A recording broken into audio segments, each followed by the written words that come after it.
ఈరోజు కరీంనగర్ ఎంపీ వర్యులు హోంశాఖ సహాయ మంత్రివర్యులు బండి సంజయ్ గారిని కలవడం జరిగింది.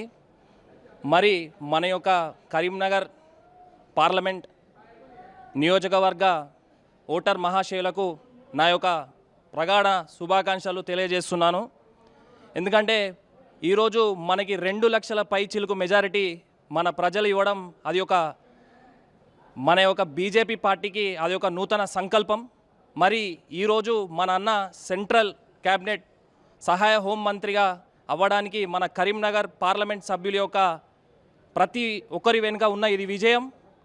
మరి తదుపరి కార్యాచరణ ఇంకా మరీ బలంగా మరీ గట్టిగా మన కరీంనగర్ పార్లమెంట్ నుంచి సెంట్రల్ ఢిల్లీ దాకా మన యొక్క గళాన్ని ఇప్పే మన సంజయ్ అన్న గారు పార్లమెంట్లో ఘనంగా మన గొంతెత్తుతాడని మన యొక్క ఆశ. మరి రానున్న మన రాష్ట్ర కాంగ్రెస్ పార్టీ చేస్తున్న ఈ కుంభకోణాలు మునుపరి బీఆర్ఎస్ పార్టీ చేసిన ఈ యొక్క అక్రమాలు కానీ మన సంజయ్ అన్న తన గొంతుతో మన బీఆర్ఎస్ ప్రభుత్వాన్ని వాళ్ళ ఇంటికి పంపించడం జరిగింది.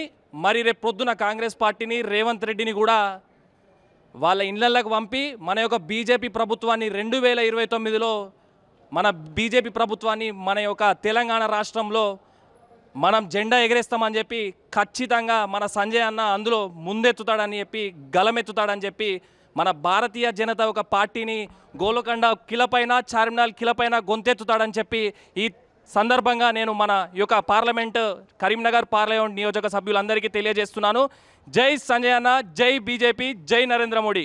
ఇంత విజయానికి గల కారణం ఏంటంటే సంజయ్ అన్న ఎంపీగా ఉన్నప్పటికీ మన కరీంనగర్ పార్లమెంట్ నియోజకవర్గంలో ఆయన అందుబాటులో ఉండడం, ప్రతి కార్యకర్తకి టైం ఇవ్వడం, ప్రతి ఒక్క ఆయన ఏదైతే పాదయాత్ర చేసినప్పుడు ప్రతి ఒక్కరి ఇంట్లో ప్రతి ఒక్కరి సమస్య తెలుసుకోవడం ఈ విజయానికి ఒక గల కారణం అని చెప్పి నేను తెలియజేసుకుంటా ఉన్నా.